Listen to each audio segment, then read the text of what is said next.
श्वेत क्रांति 2.0 पोर्टल का आज लोकार्पण होगा। पीडीसीएस ऑनलाइन रजिस्ट्रेशन पोर्टल श्वेत क्रांति 2.0 का आज लॉन्चिंग होगी। सहकारिता और विस्तार सेवाओं को डिजिटल स्पीड मिलेगी। इससे किसानों और समितियों को पंजीकरण में पारदर्शिता होगी। पोर्टल के माध्यम से योजनाओं की रियल टाइम निगरानी अब पॉसिबल। डिजिटल इंडिया के विजन को ग्राम स्तर पर बल मिलेगा। दादिया में केंद्रीय सहकारिता मंत्री अमित शाह करेंगे लॉन्च। पारदर्शिता और जवाबदेही से जुड़ा ये अहम कदम है। सहकारी व्यवस्थाओं में तकनीक के समावेश की दिशा में मील का पत्थर साबित होगा।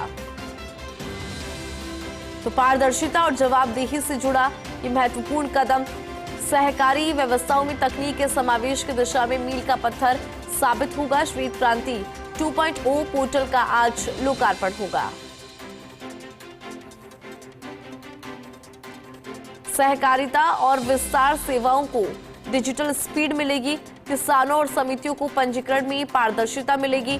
पोर्टल के माध्यम से योजनाओं की जो रियल टाइम निगरानी है वो यहां पर पॉसिबल। डिजिटल इंडिया के विजन को भी ग्राम स्तर पर इससे मदद और बल मिलेगा।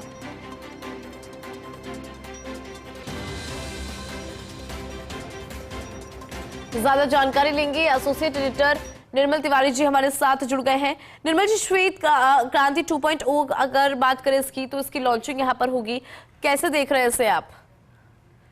सुप्रभात इंदु। देखिए, आज राजस्थान के लिए बहुत बड़ा दिन है कि केंद्रीय गृह एवं सहकारिता मंत्री अमित शाह राजस्थान खासकर राजधानी जयपुर आने वाले हैं। दादिया के अंदर एक बहुत बड़ा वृहद प्रोग्राम होगा जिसके अंदर विभिन्न घोषणाओं का, विभिन्न योजनाओं का लोकार्पण करेंगे। खास बात यह है, अगर हम पूरे प्रोग्राम की तरफ देखें तो 12:30 बजे उनका प्रोग्राम स्थल पर पहुंचने का कार्यक्रम है। इसमें सबसे पहले शुरुआत होगी गृह विभाग द्वारा जो पुलिस के 100 नए वाहन है उनको वो फ्लैग ऑफ करेंगे, उनको थानों के लिए रवाना करेंगे। उसके बाद प्रदर्शनी वहां पर लगाई गई है जिसमें सहकारिता से जुड़े उत्पादों की 40 स्टॉल्स है। उन स्टॉल्स का अवलोकन करेंगे। उसमें देखेंगे कि किस तरह से जो छोटी छोटी समितियां हैं, सहकारी समितियां हैं, खासकर महिला स्वयं सहायता समूह द्वारा बनाए जो उत्पाद हैं उनको किस तरह से मुख्य धारा में लाया गया, ताकि मेक इन इंडिया का जो कंसेप्ट है जिसको प्रधानमंत्री नरेंद्र मोदी लगातार उसको प्रमोट करते रहे, उसको लेकर राजस्थान के अंदर क्या कुछ हो रहा है। उसके बाद तमाम और भी कार्यक्रम थे। खासकर विश्व की जो वृहद अन्न भंडारण योजना है उसके तहत जो 24 अन्न भंडारण गोदाम है उनका वो वर्चुअल लोकार्पण करेंगे। श्री अन्न की बात करें, मिलेट्स को लेकर प्रधानमंत्री नरेंद्र मोदी लगातार देश दुनिया के अंदर इस बात को कह रहे हैं कि मिलेट्स को अपनाया जाए, उनको ज्यादा से ज्यादा प्रमोट करें। तो 64 मिलेट्स जो है उनके जो आउटलेट्स हैं उनका भी वो वर्चुअल लोकार्पण करेंगे। गोपाल क्रेडिट कार्ड योजना के तहत 1400 जो लाभार्थी हैं उनको 12 करोड़ के ऋण वितरण जो है मंच पर 2 लाभान्वितों को बुलाया भी जाएगा, उनको अपने हाथों से देंगे 2 लाभान्वितों को उसके चेक। उसके अलावा केंद्रीय सहकारी बैंकों में जो बैंक मित्र जो लाभार्थी जो दुग्ध उत्पादक सहकारी समितियां हैं उनके 2346 माइक्रो एटीएम वितरण करेंगे। यानी कि छोटे स्तर पर जो दुग्ध सहकारी समितियां उनको किस तरह से उनको सशक्त बनाया जाए, आर्थिक स्वावलंबन की दिशा में उनको और मजबूत किया जाए, उसको लेकर 2346 माइक्रो एटीएम का वितरण होगा। मंच पर 2 लाभान्वितों को बुलाएंगे खुद और अपने हाथों से माइक्रो एटीएम का वितरण करेंगे। 2 जो उत्कृष्ट पैक्ट है, जो प्राथमिक सहकारी समितियां होती है उनका भी सम्मान किया जाएगा। उसके अलावा श्वेत क्रांति की जहां तक बात है तो श्वेत क्रांति 2.0 जो पीडीसीएस ऑनलाइन रजिस्ट्रेशन की जो प्रक्रिया है उसके प्लेटफॉर्म को लॉन्च करेंगे। यानी इस योजना को सहकार से विस्तार का नाम दिया गया है। यानी राजस्थान में सहकार आंदोलन किस तरह से मजबूत हो उस दिशा में देखा जा रहा है। राजस्थान सरकार की उपलब्धियां जो है, रोजगार उत्सव से संबंधित जो फिल्म है उसका प्रदर्शन होगा और 5 संभागियों को नियुक्ति पत्र भी देंगे। वैसे कुल 8000 नियुक्ति पत्र जारी किए जाने, लेकिन 5 संभागियों को खुद के हाथ से वो नियुक्ति पत्र देंगे।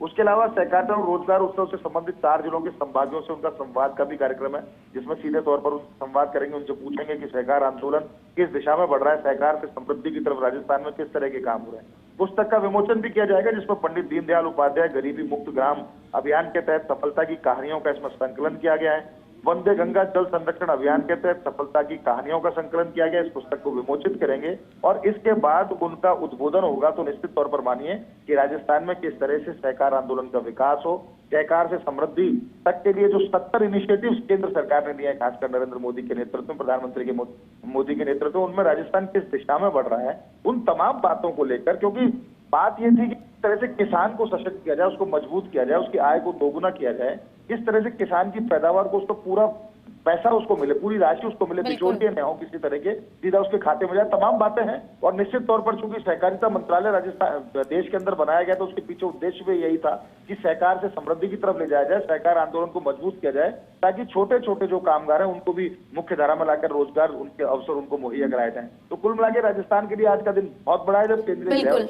मंत्री खुद यहाँ पर आ रहे हैं, तो निश्चित तौर से बहुत बातें होंगी, बहुत सारी योजनाओं जी। का लोकार्पण होगा। तो निश्चित तौर पर कह सकते हैं आज का दिन एक बहुत बड़ा दिन है। बिल्कुल निर्मल जी, बेहद ही खास आज का दिन। बहुत शुक्रिया पूरी खबर पर विस्तार से जानकारी और अपडेट के लिए।